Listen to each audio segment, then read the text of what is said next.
ये एक मीटिंग नहीं है बल्कि एक डिनर मीटिंग है, तो यहाँ तो कोई फॉर्मल गुफ्तगू करना मुनासिब भी नहीं है, लेकिन क्योंकि हम लोग बहुत दिन के बाद इस तरह की गैदरिंग हुई है यहाँ, और मैं मुखातिब इस टेबल के लोगों से भी हूँ और ख़ास करके उस टेबल में जो ख़वातीन बैठे हुए हैं उनसे भी हूँ। अल्हम्दुलिल्लाह हम लोगों ने बहुत अच्छा एक प्रोग्राम किया है और उस प्रोग्राम की कामयाबी के लिए आप लोग को यहाँ बुलाया गया है।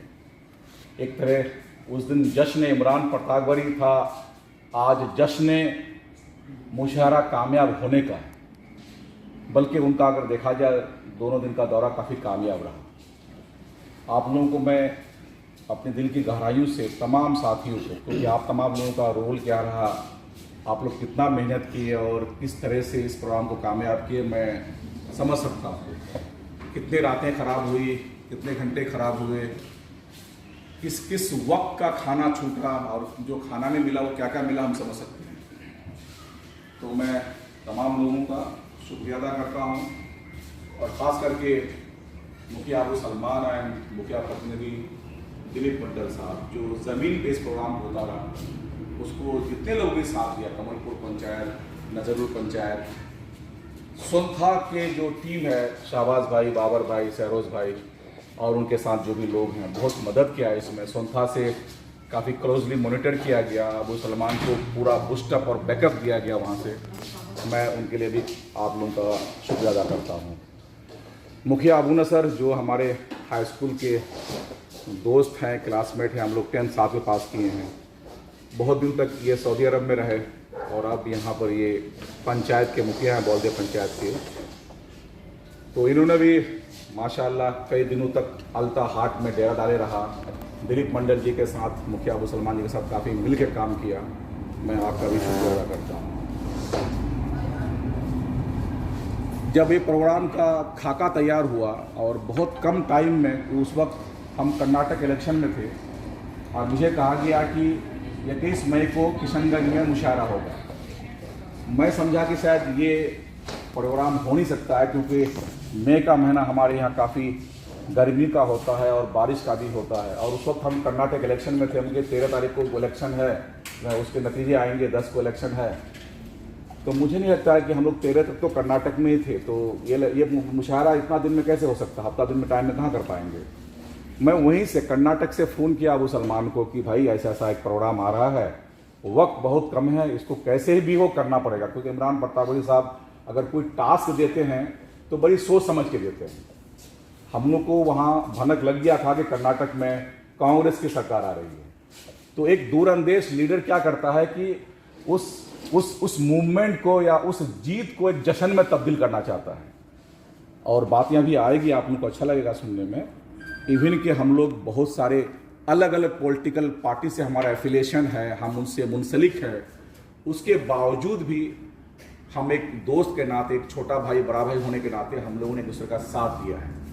और इस बात की भी खुशी है और हम लोगों को खुलेआम करने में भी कोई दिक्कत नहीं हुई, क्योंकि अभी महागठबंधन है, खास करके ये तमाम पार्टियां एक ही सरकार में है महागठबंधन में, तो मुझे नहीं लगता है कि किसी को कोई दुश्वारी हुई। सब आदमी ने फ्रंट पे आकर बैटिंग किया, जिसमें आमिर मिन्हाज साहब Janata Dal United district Congress district मतलब जेडीयू सेल के वाइस चेयरमैन हैं। बाबर भाई को भी हम जानते हैं कि आपका अटैचमेंट कहाँ है, और बहुत सारे लोग, इसमें कोई बुराई भी नहीं है। आदमी का अटैचमेंट किसी शख्स के साथ होना, किसी पार्टी में होना कोई बुरी बात नहीं है, लेकिन एक चीज़ का मुझे एहसास है कि यहाँ के लोगों के नसों में और रगों में जो खून दौड़ रहा है वो कांग्रेस का है। नफरत कांग्रेस से नहीं है, कांग्रेस के सिस्टम प्रणाली से है। मैं यहाँ बोलकर आगे बढ़ूंगा, क्योंकि मैं एक जिम्मेदार आदमी हूँ, तो मेरी बात कहीं रिकॉर्डिंग में भी हो रही है, वीडियो भी बन रहा है, तो मुझे कोई ऐसी बात नहीं करनी है जिससे कि पार्टी शर्मिंदा हो और मुझे शर्मिंदा होना पड़े। यकीनन कांग्रेस पार्टी सबके लिए है, देश के लिए है, संविधान और मुल्क को बचाने के लिए पार्टी है। और राहुल गांधी को आप लोग देखते हैं कि कितना मजबूती से अपनी बात रखते हैं, और वो शख्स जिसने अपने घर में, जिनका नाना प्राइम मिनिस्टर ऑफ इंडिया हो, जिनकी दादी प्राइम मिनिस्टर ऑफ इंडिया हो, जिनका वालिद मोहतरम प्राइम मिनिस्टर ऑफ इंडिया हो, और जिनकी माँ प्रधानमंत्री बनाया हो, उस घर में जो बच्चा पैदा हुआ है और वो जिस तरह भारत जोड़ो यात्रा किया, मैं क्योंकि उस यात्रा का गवाह हूँ, चश्मदीद गवाह हूँ। मैं आंध्रा और तेलंगाना में 10 दिन यात्रा के साथ था। हम लोग नहीं कर पा रहे थे। मैं 3 किलोमीटर वॉक करने के बाद थक जाता था, फिर पीछे जो गाड़ी आती थी उसमें बैठ जाता था। लेकिन राहुल गांधी एक दिन भी 25 किलोमीटर यात्रा से कम पैदल नहीं चला। लंच से पहले 13 किलोमीटर, 12 किलोमीटर और लंच के बाद यही 12-13 किलोमीटर डेली 25 किलोमीटर चलते थे। और वो जिस जगह सोते थे वो कंटेनर हुआ करता था और बहुत ही तकलीफ में रहते थे। और उन्होंने अपनी बातें बताई, आप लोग सुने हैं। आजकल सोशल मीडिया का दौर है कि शुरुआत में वो हिम्मत हार चुके थे, उनके पैरों में जख्म पड़ गए थे, छाला पड़ गए थे। खैर, यात्रा पूरा हुआ और वो मुल्क के लिए किया गया। कर्नाटक में उसके नतीजे आए। मैं क्योंकि इस प्रोग्राम की कामयाबी के लिए मीटिंग बुलाया हूँ, तो आप लोगों को यकीन दिलाता हूँ कि सियासत अपनी जगह है। जब कोई आदमी इलेक्ट्रल पॉलिटिक्स में आएगा या किसी पार्टी से उम्मीदवार होगा तो उस वक्त आप तमाम लोग आज़ाद हैं। आपका पॉलिटिकल विजडम जो आपको अलाउ करता है आप कर सकते हैं। लेकिन अगर कोई कलेक्टिव एफर्ट के थ्रू इस इलाके की तरक्की के लिए, इस इलाके की बदहाली को दूर करने के लिए अगर कोई प्रोग्राम्स आते हैं तो आप तमाम लोगों को मिलकर के, इवन दो आप डिफरेंट पॉलिटिकल पार्टी से आपका एफिलिएशन होने के बावजूद भी या डिफरेंट शख्स के साथ एफिलिएशन होने के बावजूद भी, जिस तरह से आप लोगों ने इस प्रोग्राम को कामयाब किया, आगे भी कोई प्रोग्राम अगर हम लेके आते हैं या कोई भी लेके आता है तो हम सब मिलकर, मैं भी उस प्रोग्राम में शरीक होकर कोई लेके आता है, हम सब लोग उनको उसको कामयाब करेंगे।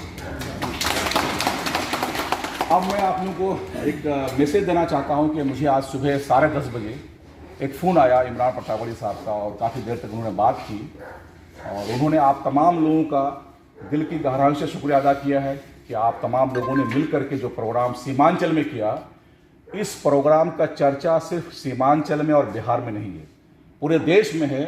और बहुत सारे लोग बैरूनी ममालिक से भी आप लोगों का ताल्लुक़ है, ख़ास करके जो खाड़ी ममालिक है, मिडिल ईस्ट, वहाँ से भी तमाम लोगों का कनेक्शन है और वहाँ से भी बहुत बेहतर फीडबैक है। 3 बातें इस प्रोग्राम से निकल के आई। सबसे पहली बात यह है कि हर लोग किशनगंज को, सीमांचल को समझता है कि बहुत बैकवर्ड है, वहाँ पर बहुत सारी चीज़ें नहीं हो सकती है क्योंकि रिसोर्स की कमी है। जैसे इमरान साहब ने कहा था कि भौगोलिक की कमी है। जो सिटी स्टेट कैपिटल से 500-600 किलोमीटर दूर हो और जो नेशनल कैपिटल है उनसे अगर 1500 किलोमीटर दूर हो, ये लाजमी है कि वहाँ डेवलपमेंट उन सीटों के बदौलत नहीं हो पाएगा क्योंकि आप दोनों जगह से दूर हैं।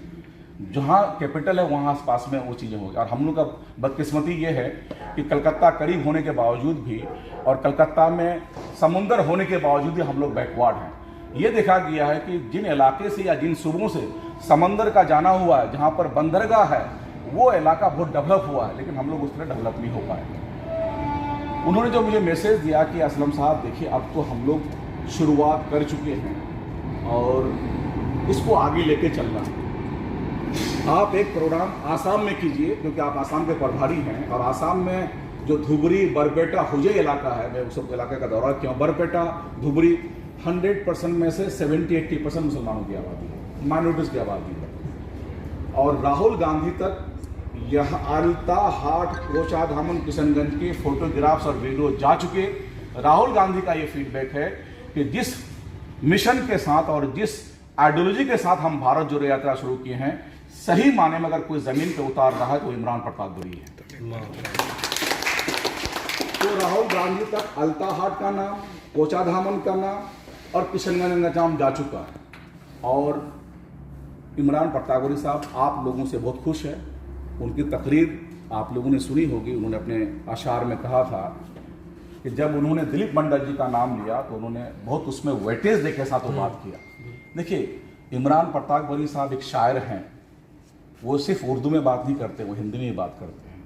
और वो अगर देखा जाए तो गंगा जमनी तहजीब जो है, जो हिंदुस्तान का एक कल्चर है, उसका एक जिंदा मिसाल है। और वो कभी भी सिर्फ मुसलमानों की बात नहीं करते हैं, बल्कि कंपोजिट कल्चर या हिंदुस्तान का जो संविधान है उसमें हर तरह के लोगों की बात करते हैं। तो मैं उनके तरफ से, क्योंकि वो मेरे बॉस हैं politically, he is a national chairman of all India Congress committee, और उन्होंने मुझे आसाम प्रभारी बनाया है। और पॉलिटिक्स में मुझे लगता है कि आज मैं जिस पोजीशन में हूँ और जहाँ हूँ उसके पीछे इमरान प्रतापगढ़ी साहब का बहुत अहम रोल है। और यकीनन इस प्रोग्राम को कामयाब करने के लिए, इस प्रोग्राम से जो मेरा कद बढ़ा है या आगे जो बढ़ेगा, इसके पीछे ये जो टेबल पे बैठे हुए लोग हैं और जो उधर टेबल पे बैठे हुए जो लोग हैं, आप लोगों का बहुत अहम रोल है। और मैं फिर एक बार अपनी दिल की गहराइयों से कि असलम या कोई एक इंडिविजुअल अपने कैपेसिटी में बहुत बड़ा काम नहीं कर सकता है। टीम चाहिए, सपोर्ट चाहिए, कलेक्टिव एफर्ट से ही आगे चीज़ें बढ़ती है। अभी शफात भाई जो मानू के डायरेक्टर हैं, दरभंगा कैंपस में मुलाजिम है, इसी कोचाधामन के रहने वाले हैं, उन्होंने मुझे एक बात दफ्तरी में आज कहा कि असलम भाई आप एफर्ट क्यों नहीं लगा रहे हैं कि मानू का कैंपस जो दरभंगा में बन सकता है वो किशनगंज या सीमांचल में क्यों नहीं बन सकता है। मैंने इनसे डिस्कस किया। मानू क्या क्लियर कर दिया। मौलाना आज़ाद नेशनल उर्दू यूनिवर्सिटी एक सेंट्रल यूनिवर्सिटी है।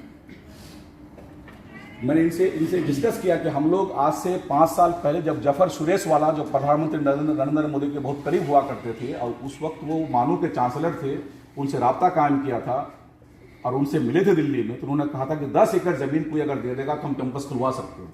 लेकिन मुझे अभी पता ये चला है, इसको तहकीक करना बाकी है मेरे लिए, कि अगर बिहार सरकार 10 से 15 एकड़ ज़मीन दे दे और उसके साथ साथ कुछ फंड भी दे दे तो वो कैंपस यहाँ बन सकता है। मैंने इनके सामने ही एम.ए. फातमी साहब, क्योंकि दरभंगा कैंपस के लिए बैकबोन है, तो मैंने उनको फ़ोन किया और उन्होंने कहा कि आप दिल्ली में आइए, फिर बैठ के बात करेंगे, ये हो सकता है। इस तरह के प्रोजेक्ट लाने की ज़रूरत है।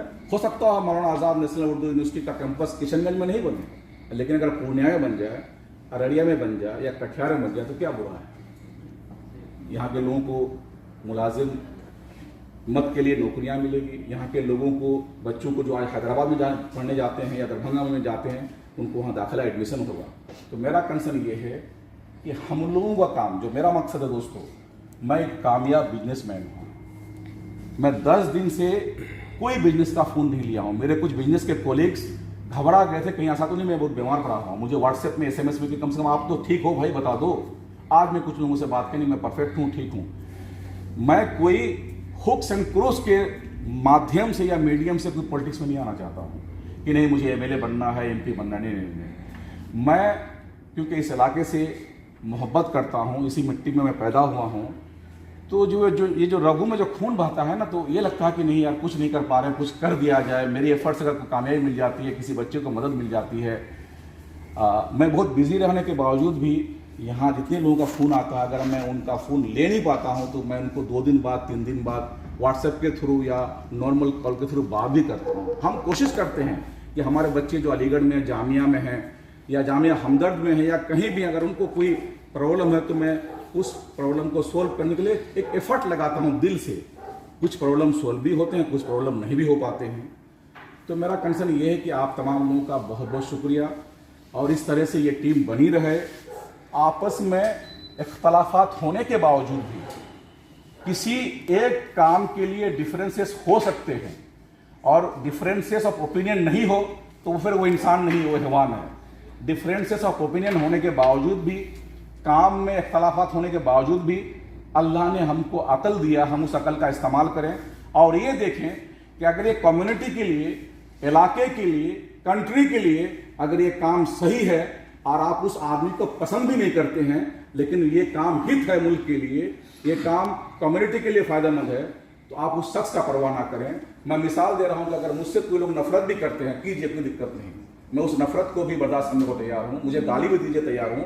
लेकिन अगर कोई काम में लेके आता हूं इलाके के लिए और उस इलाके को फ़ायदा पहुंचता हो, इलाके के बच्चों को फ़ायदा हो, तो आप उस काम को सपोर्ट कीजिए, मेरा सपोर्ट मत कीजिए। मैं अपनी बात यही ख़त्म करता हूँ, और क्योंकि अब थोड़ा सा गुफ्तगू संजीदा हो गई है, तो जरा मैं आप लोगों को थोड़ा सा लाता हूँ एक शाम जो अभी गुजरा है।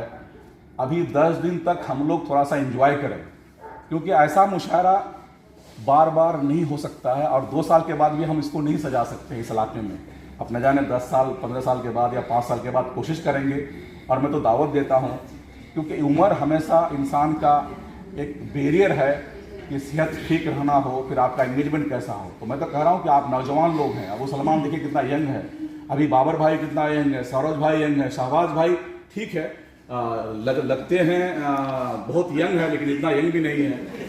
तो अभी अबू नसर भाई हैं, काफ़ी स्मार्ट लगते हैं। तारिक है, अबारो जमा साहब है, सलमान भी तो लगता है नहीं कि इसका उम्र कुछ हो रहा है। 10 साल पहले जिस शक्ल में थे, जो जिस्म में थे, तो आज भी ऐसा ही है। आप लोग को मौका मिलेगा, बोलने का मौका मिलेगा। हाँ, मतलब हमारे इकबाल भाई जो हैं, इकबाल भाई के बारे में बताऊँ आप लोगों को, मैं आप लोगों के बारे में सब करके बताता हूँ, फिर आप लोग को मौका मिलेगा 1 मिनट में। हमारे इकबाल भाई, मैं इकबाल भाई के बारे में मैं बताना चाहता हूँ कि हम दोनों बहुत ही क्लोज दोस्त हैं। अलीगढ़ में हम कभी कभी इनका जो मनी आर्डर आता था, उस वक्त मनी आर्डर सिस्टम था, और इनका मनी आर्डर एक जगह से नहीं आता था। बड़ी बहन मनी आर्डर अलग भेजती थी, छोटी बहन